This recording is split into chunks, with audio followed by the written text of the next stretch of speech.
Q के वेतन का 30% है। पी का वेतन अगर पी है तो ये क्यू के वेतन का 30% है, ऐसे बोलना चाह रहा है। कह रहा है क्यू का वेतन आर के वेतन का 20% है, तो आपको ये क्यू का वेतन आर के वेतन का कितना 20% है, ऐसे लिखेंगे हम लोग। फिर कह रहा है कि पी का वेतन आर के वेतन का कितना प्रतिशत है। और ध्यान से देखना, क्या आप यहां से समझेंगे कि सर P बराबर 30% मतलब 3/10, तो आप लिखोगे ना Q गुणे 3/10 है। आपको क्या पता चला कि सर PQ का जो रेशियो है क्या वो 3:10 है। P/Q बराबर 3/10। इससे क्या निकला कि सर Q बराबर R गुणे 20% मतलब 1/5। तो क्या यहां से Q और R का रेशियो जो है क्या वो 1:5 है। बोलिएगा। आपको भी सर 3 कैंडिडेट है, कौन कौन? P, Q, R। P कितना, Q कितना, लेकिन यहां तो 10 नहीं है। तो आपको भी सर Q अगर यहां 10 है तो यहां भी 10 होना चाहिए। तो क्या हम इसको 10/50 लिख सकते हैं? क्या 1/5 को 10/50 लिखा जाए? अभी भी तो 1/5 है रेशियो, तो आपको Q बैलेंस दिखेगा ना, 10/10। R कितना हो गया सर 50। ये रेशियो है PQ R के बीच। पूछा है कि P का वेतन R के वेतन का कितना प्रतिशत है। P का वेतन कितना है, R का वेतन कितना है, इसको परसेंटेज में बताना है। तो क्या गुणे 100 करना पड़ेगा। क्या ये 6% है, आपका 6%। Q का वेतन R से तुलना किया है और P का वेतन को R से पूछा कि क % है। बहुत ध्यान से देखना, क्या यहाँ पे 3 कैंडिडेट हैं P Q R। Sir P का कंपैरिजन किससे होगा, Q से। Q का किससे होगा, R से। तो क्या मैं अगर R को ही एज्यूम कर लूं तो क्या मैं R से Q, Q से P निकाल सकता हूं। और सर सवाल में भी तो बोला है कि P का R से कितना % है। तो जिससे बोलता है ना तुलना करना, आप यहीं से शुरू करो, इसको कुछ भी मान सकते हो, जैसे 100 मान लिया। अब ध्यान से देखना कि Q R का कितना % था, 20% था। तो 100 मान चुके हैं ना R को, तो 100 का 20% सर Q 20 है। अब ये देखना P Q का कितना % था, सर 30% था। तो 20 का 30% 6। क्या ये निकल गया। अब सवाल पूछा कि P R का कितना % है, तो सर 100 पे ही ना ये 6 है, क्या ये 6% है। इस सवाल को ऐसे करना है। 10%। दूसरे साल का %, बोला 2 साल बाद कितना वृद्धि होगा। क्या इसको सक्सेसिव इंक्रीज बोलते हैं, ये लगातार वृद्धि है ना। अब लगातार वृद्धि कैसे निकाले थे सर, x + y + xy/100 निकाल लेते थे ना 2 साल। पहला साल कितना 10, अगला साल कितना 5। 10 गुणे 5/100, तो क्या 15 और 0.5, क्या 15.5% वृद्धि हो जाएगा। ये जो 2 नंबर सवाल था कि पहला साल 10% वृद्धि, अगला साल 5% वृद्धि, तो 2 साल बाद कितना वृद्धि हुआ। अगर डायरेक्ट निकालना है, मान लो 3 साल का भी दे सकता है, 4 साल का भी दे सकता है, कुछ नहीं करना। 10% वृद्धि है तो क % हो जाता है, 110। अगर 5% वृद्धि है तो क % हो जाता है, 105%। सर ये लगातार हो रहा है, सक्सेसिव में गुणा हो जाता है। आप कहोगे देखो 11 गुणे 105 करेंगे अगर, तो क्या 11 × 5 = 55 और 11 एकम 11, क्या इतना % बन जाएगा, 2 प्रतिशत है। तो आप कहोगे 1% से क्या होगा, 100 से भाग लगेगा। देखो भैया ध्यान से, ये परसेंट हटता है, ऐसे लगता है ना।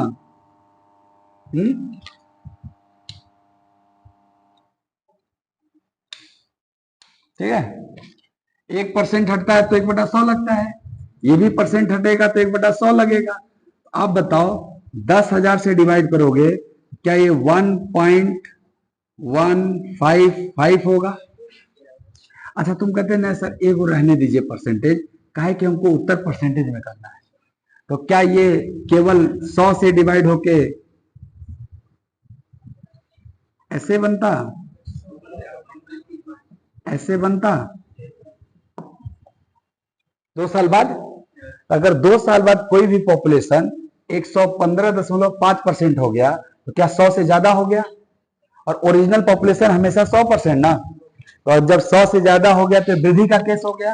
ये 100 से कितना ज्यादा है सर? 15.5% ज्यादा है, तो क्या 2 साल में इतना बढ़ गया? अब यहाँ पे फायदेमंद ये है कि सर अगर 4 साल 5 साल का रहेगा तो क्या हम निकाल सकते हैं चीज, वो x plus y plus x y बटा 100 क साल के लिए। देखने का मेरा और भी अंदाज है कि एक जनसंख्या में पहला साल 10% बढ़ा, अगला साल 5% बढ़ा, हो सकता है ये कुछ और परसेंट बढ़ा दें, और परसेंट बढ़ा दें, ऐसे 12.5% तीसरा साल बढ़ा दें, चौथा साल 37.5% बढ़ा दें, ऐसे बढ़ा सकते हैं वो। अब पूछेंगे बताओ कुल 4 साल बाद कितना बढ़ा, तो एक तरीका और सीखना, क्या तुम्हें पता है 10% वृद्धि का मतलब 1/10 वृद्धि, 5% वृद्धि का मतलब 1/20 वृद्धि, 5% का फ्रैक्शन 1/20 होता है ना। तो ये वृद्धि क्या कहता है कि पहले अगर कोई 10 था तो क्या वो 11 हो गया। ये वृद्धि क्या कहता है कि पहले कोई 20 था तो वो 21 हो गया, यही ना कहता है। यानी सर दोनों कंबाइंड कर दिया जाए तो अगर पहले पॉपुलेशन 200 था, ये गुणा हो जाता है ना सर, यानी पहले पॉपुलेशन 200 था तो अब पॉपुलेशन 21 × 11 210 और 21 231 हो गया। समझ आ रहा है बात? आप कहोगे सर ये पता चला कि शुरुआत में जनसंख्या अगर 200 यूनिट था तो 2 साल के इंक्रीज के बाद जनसंख्या हो गया 231 यूनिट, क्या जनसंख्या में वृद्धि हुआ? कितने का सर? कितने पे? और अगर ये परसेंटेज में देखना है तो गुणे 100 करना पड़ेगा, तो क्या ये वैल्यू 31 का आधा हो जाएगा? 31 का आधा 15.5%, ऐसे। तो आप चाहे जैसे करें, ये जो लाइन है ना इसका मतलब समझो कि कीमत में 35% वृद्धि हुई। यानी आप ऐसे सोचोगे ना कि कीमत अगर 100 रहा होगा तो वो 135 हो गया, वृद्धि का मतलब यही ना हुआ। अब बोल रहा है कि बढ़ी हुई कीमत, क्या यह है बढ़ा हुआ कीमत? कितना प्रतिशत कम किया जाए ताकि तेल का कीमत समान बना रहे, यानी जो पहले कीमत था वही हो जाए। आपको सर 135 हो चुका है और करना कितना है? समान। समान मतलब जितना पहले था उतना। क्या इसका 35 कम करना पड़ेगा रेट? सर 35 कम होगा तो किस बेस पर? 135 से, तो परसेंटेज में बदलने के लिए गुणे, ये हमारा आंसर आएगा। आपको सर काट भी सकते हैं, देख भी सकते हैं कि 30% से थोड़ा कम है, अगर ऑप्शन सेट है वैसा कुछ तो क्या हम लगा सकते हैं 27 वाला।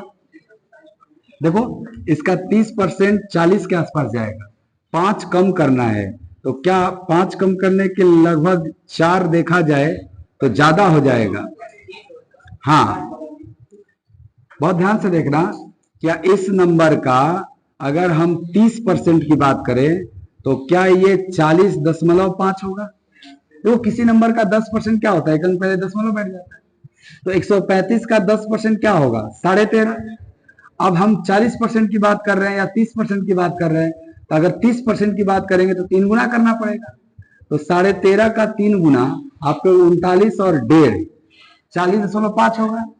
सर ई 35 है और हम 30% निकाल रहे हैं तो 40.5 हो जा रहा है, क्या मुझे 5.5 घटाना पड़ेगा? तो इसका 5% जरा देखना, आपको 13 × 5 = 65 हो जाएगा। तो क्या 5.5 से ज्यादा हो जाएगा? यानी 5% तो 30% में कम नहीं कर सकते। क्या 5 से थोड़ा कम? 4% अगर देखें तो 5.5 बन रहा है, 13 चौके 52। यानी सर 30 में 4% के आसपास अगर कम करोगे तो क्या 26% के आसपास जाओगे? तो क्या 26% के आसपास डी ऑप्शन लिखा हुआ है? 25.93 का मतलब क्या? लगभग 26%। ऐसे आप आंसर करो। ये चीज देखो, सब लोग जनरली ऐसे ही करते हैं सर, 35 बटा में 135 गुणे 100 को सॉल्व करना था ना, तो पहले ही 5 से काट ले 7, अब 5 से काट लें, 5 दूनी 10, 5 सते 35, ऐसे करेंगे। एक बाद कहेंगे अब कट उठ नहीं रहा है तो 700 बटा में 27 लिख के और अब भाग दिया जाएगा। तो 27 का पहाड़ा पढ़ेंगे तो 2 बार में जाएगा, 27 दूनी 54, 54 चला गया तो कितना बचा? 16, 16 पे 0 उतर के 160। अब 27 से 160 क बार में जाएगा? आपको सर 5 बार में लोगे, 6 बार जाओगे तो आगे निकल जाओगे, तो 5 बार में जाएगा। तो यहां से भी आप ऑप्शन पकड़ सकते थे कि 25.9 वाला एक था ना ऑप्शन आपके पास, डी ऑप्शन हुआ। लेकिन ये चीज में, इस चीज में और इस चीज में आपको अंतर समझ में आ रहा होगा कि सर हम यहाँ पे डायरेक्ट अप्रोक्सीमेट कर रहे हैं कि ये जो 35 है वो 135 का क परसेंट है, और ये परसेंटेज में हम सीखे हुए हैं कि सर 135 का 10% 13.5, तो 30% 40.5। लेकिन 40.5 नहीं जाना है, खाली 35 जाना है। क्या 5.5 घटाना है? तो सर इसका लगभग 4% देखें तो 5.5 के आसपास है। क्यों? क्योंकि 13 चौके 52, 5.2 दिख रहा था ना, यानी 4% कम करना पड़ेगा 30 में, तो क्या 26 के आसपास पहुंचेंगे? और 26 के आसपास था ना 25.9 की, तो आप डी ऑप्शन लगा सकते, इसको सीखिएगा। 30% अधिक है। क्या कह रहा है? ए की आय बी की आय से 30% अधिक है। आप साधारण सोचो, ऐसे ना कहोगे कि अगर बी का 100 रहेगा तो ए का 130 रहेगा, तभी ना 30% ज्यादा होगा। अब कह रहा है कि बी की आय ए की आय से कितना परसेंट कम है, यानी हमको बी की आय देखना है ए से कितना कम है। कितना कम दिख रहा है सर? 30 कम दिख रहा है। किससे? 130 से। ये गुणे 100 करना पड़ेगा मुझे, तो 3/13 जो है लगभग कितना परसेंट हो जाता है आपका? आपको 13 दूनी 26, यानी 20 से थोड़ा ज्यादा। क्या डी ऑप्शन? आप लगा सकते हो डी ऑप्शन। इसका मतलब ये है कि अगर संख्या पहले 40 थी तो घटकर कितनी हो गई? 29। तो पूछ रहा है कि क परसेंट कमी आया, आपको कितना कमी दिखाई दे रहा है? 11। कितना पे? 40। परसेंटेज में बदलने के लिए गुणे 100, तो 2.5 और 11, ये 40 से 2.5 गुना है ना, तो 2.5 गुणे 11, 11 दूनी 22 और आधा 27.5, 27.5। ये 6 नंबर सवाल price into consumption is equal to expenditure से लेना देना है। क्यों? क्योंकि सवाल में सर प्राइस भी दिया हुआ है, खपत भी दिया हुआ है, और क्या खर्चा भी दिया हुआ है। इन तीनों शब्दों में क्या रिलेशन होता है? ये कीमत गुणे खपत बराबर खर्च। अब देखना ध्यान से, ये कांस्टेंट भी रखना चाह रहे हैं खर्च को। क्या खर्चा समान रखना चाह रहे हैं? तो जब ये कांस्टेंट रखना होता था तो क्या ये दोनों आपस में एवी पेयर होते थे? बोलिए। यानी एगो बढ़ेगा तो दूसरा घटेगा, दूसरा बढ़ेगा तो पहला घटेगा, ये भी पेयर होता है। कीमत में क्या दिया हुआ है सर? 25% वृद्धि। ये कीमत को बोला है 25% वृद्धि, मतलब 1/4। 25% का फ्रैक्शन 1/4।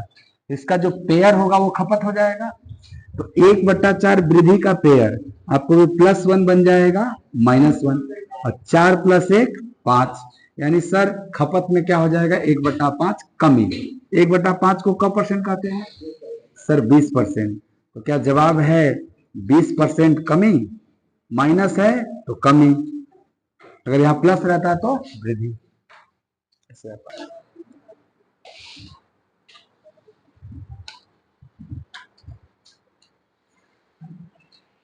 7 नंबर सवाल जो है क्या है कि कीमत में पहले 15% वृद्धि हुआ और फिर क्या हुआ सर, फिर 15% कमी हुआ। अगर ये लगातार होता है, इसी को ना सक्सेसिव कहते हैं। अगर इसी को सक्सेसिव कहते हैं तो आप बताओ दो चीजों का सक्सेसिव कैसे निकालते हो? आप कहते हैं sir x plus y plus x y बटा 100 से भी निकाल लेते हैं। तो x के जगह क्या है +15, y के जगह क्या है -15, और यहां तो इन दोनों को गुणा कर दिया जाता है ना, तो इन दोनों को गुणा करेंगे तो प्लस माइनस माइनस 15 गुणे 15 बटा में 100। तो ये बताओ ये कैंसिल, क्या बचा -2.25%। माइनस मतलब सर 2.25% कमी होगा, यानी ये दो परिवर्तन के बाद क्या हो जाएगा 2.25% कमी हो जाएगा। कीमत में कितना वृद्धि हुआ 28%। तो बोला खपत में कितना कमी किया जाए, हाँ, ताकि खर्चा जो हो वो ना बदले, नो चेंज का केस हो। नो चेंज को ही कांस्टेंट कहते हैं, समझा रहा है बात? तो क्या जब ऐसा होता था तो क्या इसका जो पेयर, इसका जो फ्रैक्शन बनेगा उसी का ए बी पेयर यहां होगा। 28% का मतलब सर 7 बटा में 25, 100 से भाग देंगे तो यहां बनेगा -7, प्लस वाला हो गया माइनस, नीचे क्या लिखा था दोनों कंबाइंड करके, तो 25 + 7 32, यानी इतना परसेंट का कमी होगा। ये परसेंट में नहीं ना है, इसको परसेंट में बनाने के लिए क्या करना पड़ेगा 100 का गुणा, आपको 700 बटा में 32% हमारा होगा। क्या इसको सॉर्ट आउट करके लिखा हुआ है?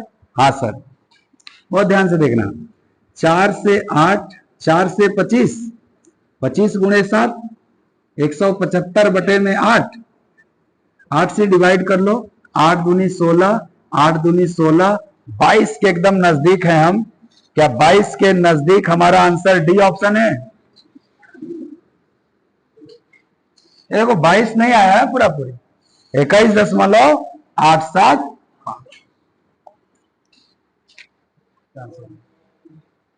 राज की आय से 30% ज्यादा है।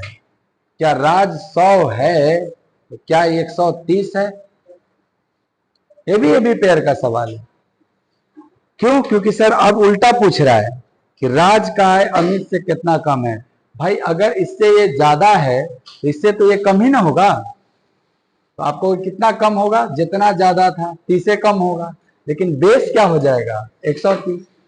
और ये हम लोग हल किए थे ना अभी, 3/13 कितना परसेंट आया था 23 एक ही ऑप्शन है।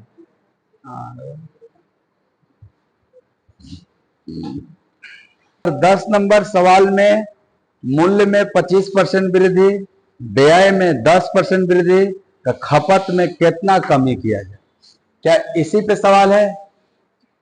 आप जानते हैं ना कि सर मूल्य गुणे खपत बराबर ही ना खर्च या व्यय होता है। सर मूल्य में कितना हुआ वृद्धि 25%। आप हमको बताइएगा कि अगर मूल्य 25% बढ़ेगा क्या 125% हो जाएगा? सर खपत तो निकालना है ना, रहने देते हैं खपत। व्यय में क्या हुआ सर 10% वृद्धि हो गया, क्या ये 110% हो गया? ये भी पेयर का सवाल नहीं है क्योंकि यहाँ कांस्टेंट नहीं है। आपको खपत निकाल दिया जाए उसको उधर भेज के, तो क्या खपत बराबर 110 बटा में 125? बोलो सर ये फ्रैक्शन में आ गया खपत। अगर ये फ्रैक्शन में आ गया तो ये खपत जब फ्रैक्शन में हुआ या कोई भी चीज फ्रैक्शन में होता है, वो ये कहता है कि नीचे वाली वैल्यू थी आरंभिक वैल्यू और ऊपर वाली वैल्यू है फाइनल वैल्यू। यानी खपत पहले 125 था, अब 110 हो गया। क्या मेरे खपत में कमी आ गया? कितना कमी आ गया? आप कहोगे सर पहले खपत था 125, नीचे वाला हमेशा पहले का होता है और ऊपर वाला हमेशा बाद का होता है। तो क्या हमारे खपत में कमी आ रहा है? कहते ना, लेकिन ये परसेंटेज में करना है ना। तो आप कहोगे खपत में कमी कितना हो गया? 15 का। कितने से? 125 से, शुरुआत वाला से, गुणे 100।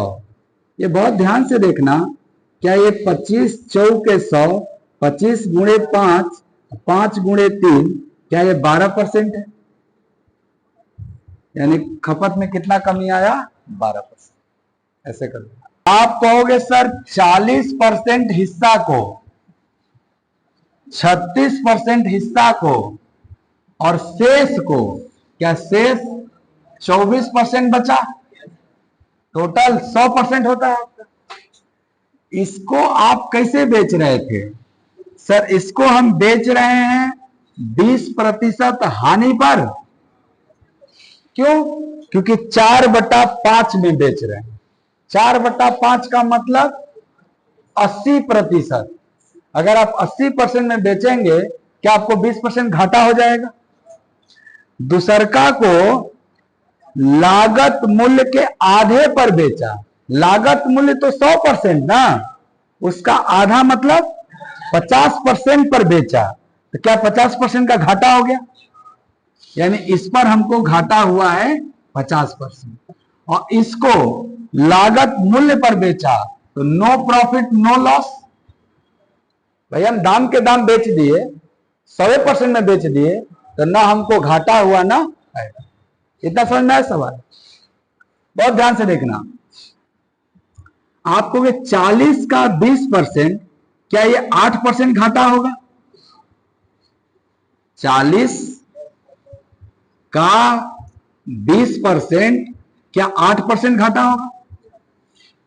36 का 50%, क्या 18% घाटा होगा? इसको हल करेंगे आएगा ना 18%, इसको हल करेंगे तो 8%। और सर इसको जब गुणा करेंगे तो क्या 0 हो जाएगा? कोई घाटे नहीं हुआ है। तो आपको बोला कुल मिला के क्या हुआ, तो आप कहोगे तीनों जोड़ेंगे तब ना कुल मिला के होगा। तो जोड़ा जाए तीनों को, तो क्या 18 8 माइनस 26 होगा? तो क्या हम बोलेंगे 26% हानि हो गया, लॉस हो गया? बोलिए लास्ट।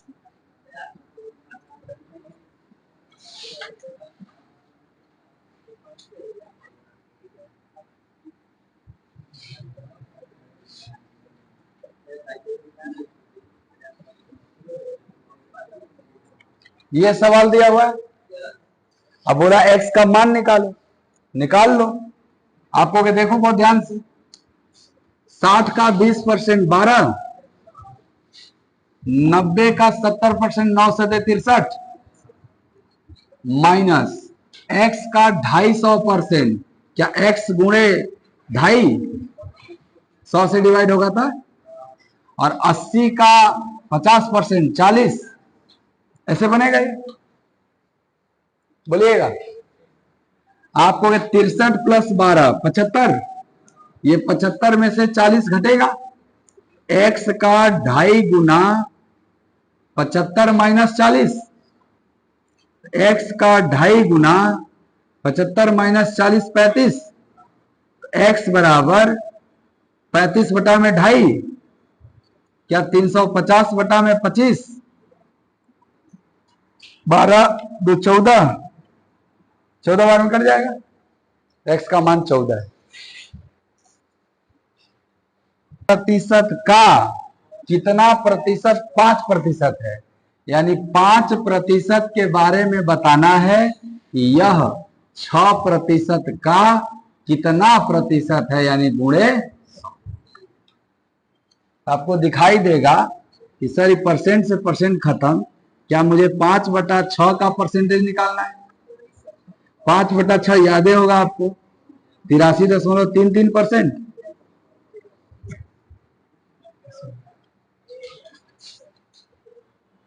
कि राइट रॉन्ग के बीच में कितना परसेंट एरर हुआ, तो सबसे पहले इन दोनों का रेशियो निकाल लेना।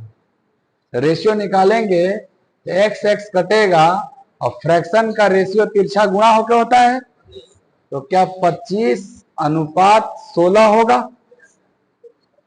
राइट वाला 25, रॉन्ग वाला 16। कितना गलती दिखाई दे रहा है तुमको? कहोगे 9 घटा दिया सर।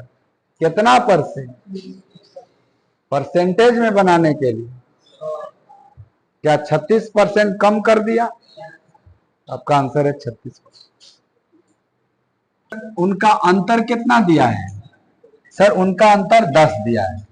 और क्या कह रहा है कि एक संख्या का 50%, बहुत ध्यान से देखना ऐसे, और दूसरी संख्या का 40% से कितना अधिक है सर? 1 अधिक है। तो क्या इसका अंतर 1 हो गया? अभी यहां पे ना कंफर्म नहीं है कि पहली संख्या x को लिया जा रहा है कि y को, तो आप इससे पहले देखोगे। आपको अगर ऐसा होगा तो क्या हम y की वैल्यू x - 10 रखेंगे? अगर y के जगह यहां से देखो, y इधर जाएगा 10 इधर आएगा, क्या y बराबर x - 10 होगा? तो आपको x का 50% माइनस y के जगह x - 10 रखेंगे तो ये 40% बनेगा, बराबर 1। तो आप कहोगे यहां x का 50% है और जब 10 का 40 का गुणा होगा ना तो ये x का 40% होगा। तो क्या x के 50% में से x का 40% घटेगा?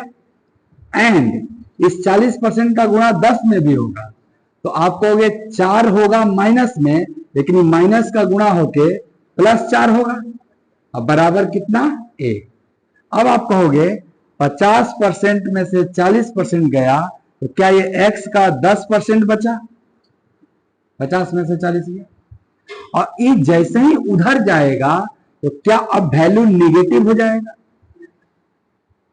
और अगर निगेटिव हो गया तो x का मान -30 होगा, और जब x का मान -30 होगा तो y का मान आप कहोगे -3, 30 में -10 घट के क्या y का मान -40 होगा, तभी ना अंतर 10 आएगा। सर अगर दोनों निगेटिव आ गया तो आपसे क्या पूछा गया है? दोनों का योग बताइए। अब जब योग करने जाएंगे तो क्या ये -70 होगा? अभी -70 तो आपके ऑप्शन में है ही नहीं, ऑप्शन में तो 70 उत्तर है ना, तो कहां एरर हुआ है? क्यों नहीं एग्जैक्ट -70 ना आके +70 आया या कोई और आया? आप कहोगे सर ये जो आप लिए हो x का 50%, ये कैसे जान रहे थे कि y का 50% ना लिया जाए? समझ आ रहा है बात मेरा? नहीं समझे? बोला एगो संख्या का 50%, तो संख्या y तो हो सकता था। इसलिए आप कहोगे जैसे ही नेगेटिव आया, थोड़ा कंफर्मेशन के लिए ये बात सीखना आप कहोगे ये अगर हम ले लिए कि y को 50% अगर देखते हम, आप कहते इक्वेशन था x - y बराबर 10। अगर हम पहली संख्या y को मानेंगे तो y का 50% अगर लेंगे और फिर इसमें से x का 40% घटाएंगे और 1 लिखेंगे तो जरा देखते हैं क्या आता है। आप कहोगे यहां से y की वैल्यू x - 10, हम y के जगह रखेंगे x - 10, क्या ये 50% बनेगा? और सर यहां बनेगा 40%, बराबर 1। तो सर इस बार 50 में से जो 40 घटेगा ये गुणा दोनों में होगा ना, तो x का 50% माइनस 10 गुणे 50 बटे में 100, 5 माइनस x का 40%, बोलना। तो 50 में से 40 गया, x का 10%, और ये जो -5 है वो इधर आके 6 बना देगा एक के साथ, बराबर 6। तो x बराबर 60। बोलो 10% मतलब 1/10 ना, तो 10 का गुणा होके 60 हो गया।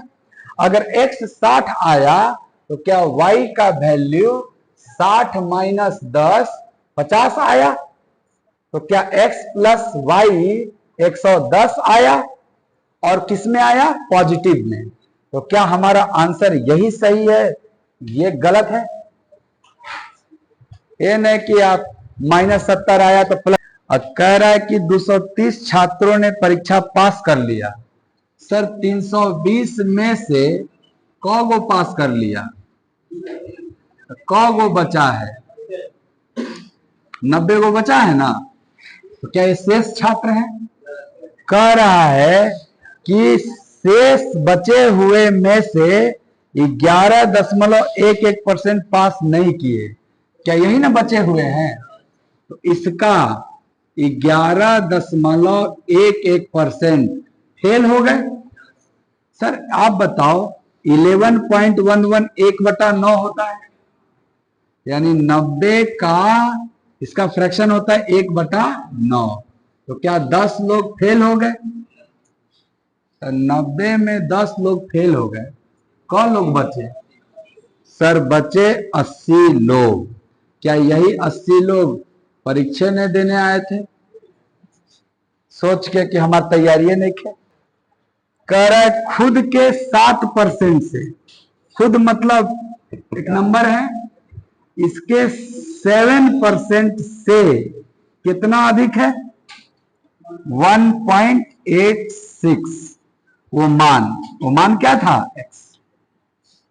ये आपको हल करना। तो आप कहोगे देखो सर ये 7% x में से घटेगा तो क्या x का 93% बचेगा। कोई भी नंबर अपने आप का 100% होता है, तो 100% यहां लिख देंगे तो क्या ये x बदल जाएगा क्या, अभी भी तो x से रहेगा। तो जब 100 में से 7 गया 93%, किसके बराबर है सर, 1.86 के बराबर है। 93 का डबल है। आपको x बराबर पॉइंट नहीं होता तो 2 बार में कटता, अगर पॉइंट है तो क्या ये वैल्यू परसेंट की वजह से आउट होके 2 हो जाएगा। क्या आंसर 2 हो जाएगा x का। 7² + 1 किसका, सर 2 क्यूब गुणे 5 क्यूब का कितना प्रतिशत है। क्या गुणे 100 करना पड़ेगा परसेंटेज के। बहुत ध्यान से देखना, क्या ऊपर 50 है और नीचे जो है आप कहोगे सर जी, बहुत ध्यान से देखिएगा, 25 चौके 100 गुणे 10 है, 125 गुणे 8 1000 होता है ना। तो आप कहोगे सर सब खत्म है, क्या खाली 5 बचेगा। क्या आंसर 5% है। कह रहा है ना किसी संख्या का 40%, दूसरी संख्या क्या y एज्यूम कर लें कि 30% से 330 अधिक है, तो क्या इनका अंतर 330 है। कोई अधिक होता है तो इसका मतलब उसका अंतर हो जाता है। अब कह रहा है दूसरी संख्या, सर पहली संख्या x और दूसरी y माने है ना, तो बोला है दूसरी संख्या y। हाँ, ऊपर उल्लेखित अंतर, अंतर 330 है, अंतर के 3 गुना से गुणे 3, 90 कम है -90, ऐसे बोल रहे हैं। क्या y निकल गया आपका 330 गुणे 3 990 -90, क्या 900 आएगा। सर y निकल गया कितना 900, सही है। अब आपसे पूछ रहा है कि पहली संख्या के 4/5वें हिस्से का मान दूसरी संख्या का कितना % है। पहली संख्या x है ना, अगर हम y का मान इसमें डालेंगे तब x निकलेगा। तो y का मान यहां 900 रखिए, तो आप कहोगे x का 40% माइनस 900 का 30% बराबर 330। आप कहोगे ये हो गया x का 40% माइनस 9 × 3 = 27, 270, 2 जीरो कटेगा ये वाला बराबर 330, ये जाके जुटेगा तो x का 40% बराबर 600। तो x बराबर आप कहोगे 40 से काट दो या 2/5 है तो 300 गुणे 5 1500 आएगा। इसको हल करोगे तो काट पीट के x आ गया 1500। क्वेश्चन देखो अभी खत्म नहीं हुआ, कह रहे पहली संख्या का 4/5, पहली संख्या x है ना, बोलो। तो x का 4/5 किससे, दूसरी संख्या का कितना परसेंट है, दूसरी संख्या y था, यानी y का कितना परसेंट है, क्या मुझे ये निकालना है। अब ये निकालने के लिए x y का मान डालना पड़ेगा हमको। x का मान कितना आया, तो x की जगह 1500 रखेंगे, y का कितना आया 900, तो आप कहोगे ऐसे रखेंगे 1500 गुणे 4/5 बटे में 900 गुणे 100%, तब बनेगा प्रतिशत। आप कहोगे सर 2 जीरो से 2 जीरो खत्म है, 5 से 3 बार में खत्म है और 3 से ये 3 बार में खत्म है, कुल मिला जुला के 4/3 गुणे 100%, 4/3 मतलब 133.33%। ये आपका आंसर।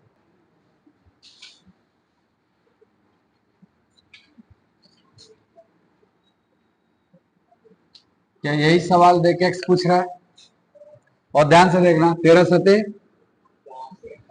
16 गुणे 35 करना है ना, आपको 16 × 85 में सुनना छूट गया, 16 × 3 = 48, 8 = 56, परसेंट से 2 जीरो कट जाएगा, माइनस 24 गुणे 5 120 बराबर x का 30% यानी 3/10, ऐसे लिखते हैं हम लोग।